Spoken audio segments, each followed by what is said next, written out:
Having a child can be a lot of responsibility, but it is undoubtedly considered a blessing by most people.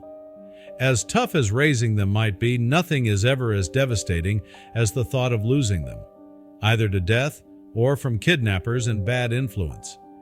The loss can be so devastating that the parent is never able to recover.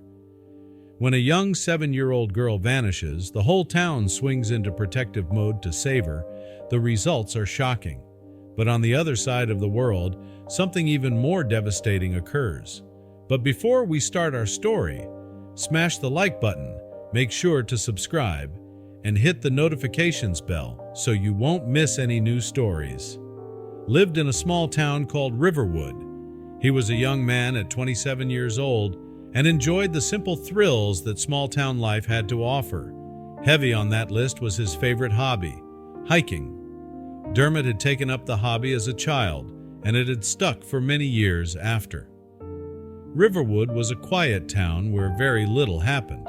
Most of the town was born and raised there, and so most families knew each other, or at the very least waved to each other on sight. Dermot loved being part of a town like Riverwood because it made him feel welcome and safe. However, trouble was brewing in their little town. You see, a young girl, Alice, had gone missing in the town. Both her parents and teachers had lost sight of the 7-year-old. They had expected her to return home sometime in the evening and to receive a stern scolding, but instead the young child never showed up. After contacting her friends with no results, the couple knew what they had to do. They headed to the police. Although police advised people to wait at least 2 days before making a report, the chief noted that it was a small town, and Alice was too young and not in the habit of disappearing. It was tagged a high-risk case, and the search for Alice took effect. Dermot had met both Alice and her parents a few times. Although his primary job was being a handyman, he often helped volunteer at the school and church at the request of his mother. On a few occasions, he had encountered the family. This made Alice's disappearance much more troubling to the young man. The search had gone on for a few days, and now Dermot knew that he couldn't simply sit around and do nothing. They had lost the golden hour, and Alice was feared dead or gravely injured. Dermot and a few of his friends in town agreed to meet up at the police station. There, they offered their assistance. The police were glad and excited.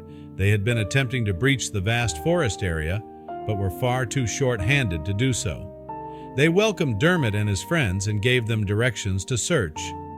But still, there was no sign of the young 7-year-old girl. Instead, the days had turned into a full week, and frustrations were high. Everyone was worried about the disappearance of the young girl, and many people wanted to help but had no idea how to. A whole week had passed now, and the police knew they would have to switch things up. They sat together and plotted out a way to get more help and gain more traction. Finally, they had an idea. How about the internet? They would use their occasional friend and foe, depending on the occasion, the media, to get their work done. They spoke with Alice's parents, who gave the green light, and soon they were on the local news distributing information on the little girl. Then someone perked up.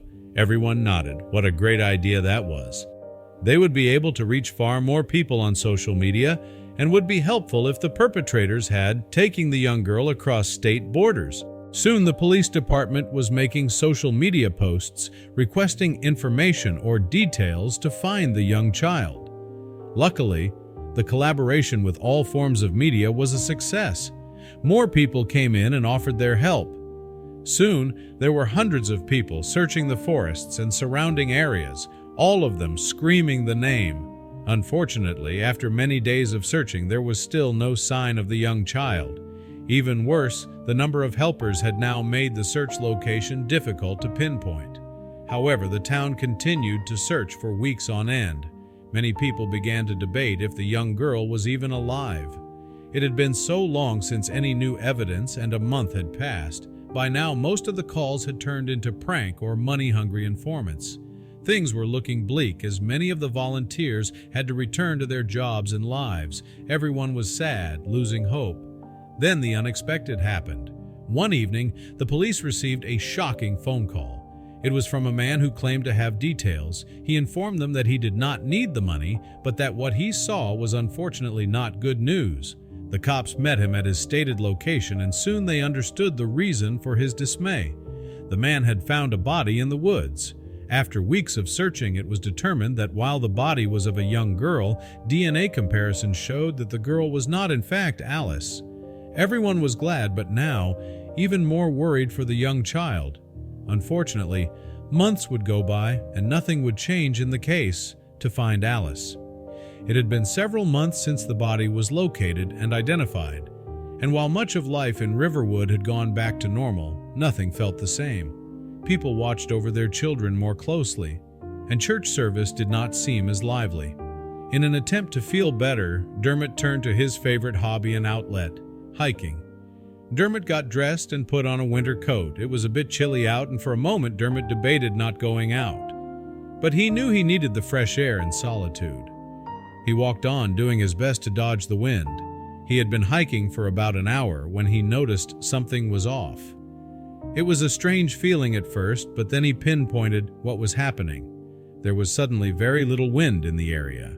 This was strange to Dermot, as he had hiked the trail different times and the wind was a constant in that area of the mountain, but soon he would be faced with the reason why.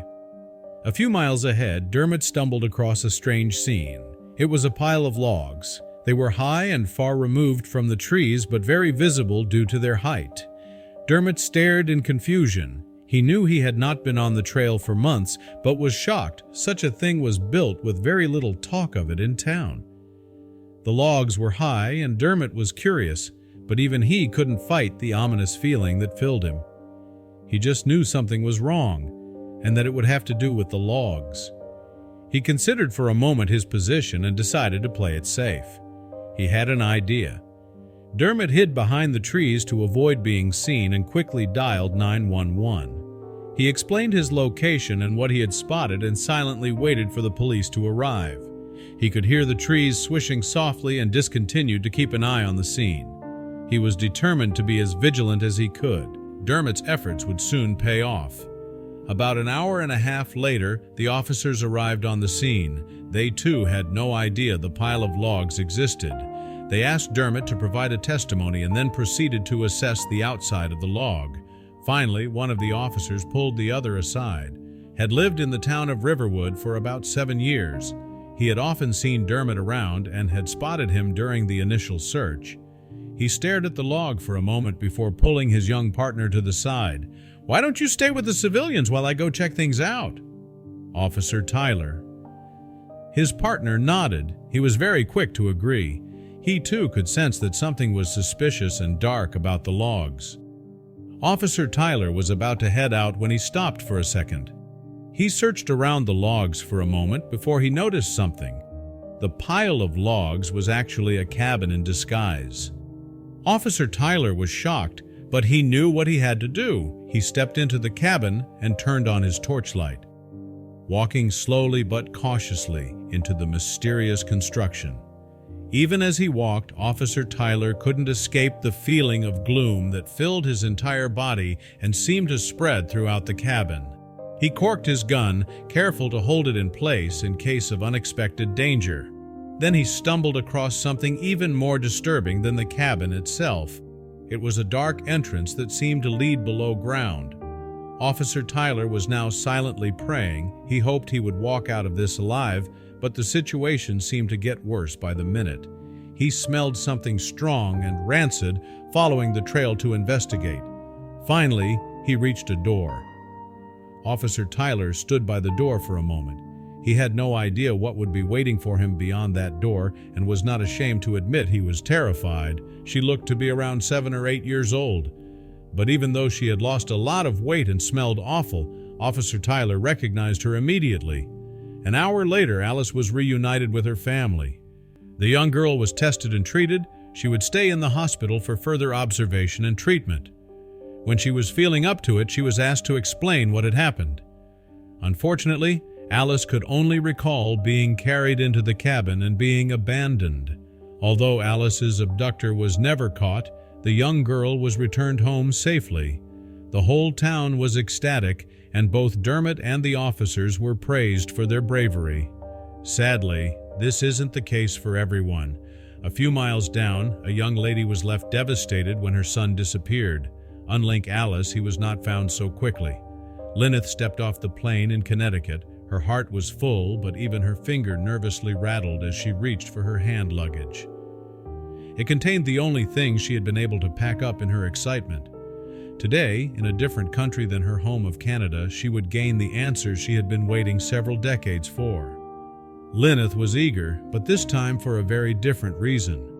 It was a nice and warm summer day in June 1987, and she was meeting her ex-husband, Alan, for a custody exchange. It was her turn to have their baby Jermaine for the week. She couldn't wait to see his smiling face. She was so excited to have gotten him a new toy. Though his parents were separating, little Jermaine remained cheerful, and Lyneth was determined to keep him that way. She and Alan had planned to meet at 4 p.m. that day for a handoff. However, when 4:30 arrived, neither Alan nor Jermaine was there. Concerned, Lyneth tried to call the police, but was told she had to wait 2 days to file a report. Finally, the 2 days passed. Accompanied by a friend, Lyneth filed her report, explaining she hadn't heard from Alan since arranging the meetup. The police began a search, mapping routes around their homes and enlisting help from friends and family. But weeks passed with no sightings. It was 1987, and technology was limited, leaving them with few options. Lyneth was devastated. Her life felt empty, and she clung to the toy she'd bought for Jermaine, the only tangible memory of him. The police eventually halted their efforts due to a lack of resources, but Lyneth refused to give up. She gave interviews, saved for newspaper ads with Jermaine's photo, and pleaded for information. Years went by without answers, but her resolve never wavered. One officer, Ted Davis, was deeply moved by her determination. Though the case was officially cold, he promised Lyneth he wouldn't stop until she had answers. Ted spent years revisiting the case in his free time. One day, while attending a conference, he found new leads, Alan's old friends. Investigating further, Ted discovered Alan had been living under an alias, Haley Randolph D'Souza. Records showed D'Souza had a son of the same age as Jermaine. Ted followed the trail to Connecticut, where Alan was a regular at a KFC. With help from local police, they set up a sting operation.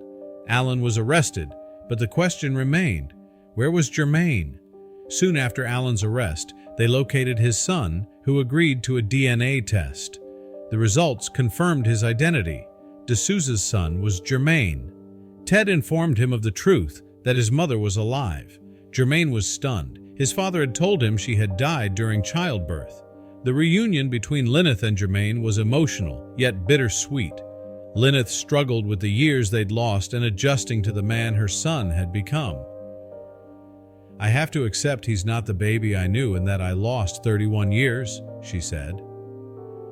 Despite the challenges, Lyneth was overjoyed to have her son back. Together, they began the process of rebuilding their connection.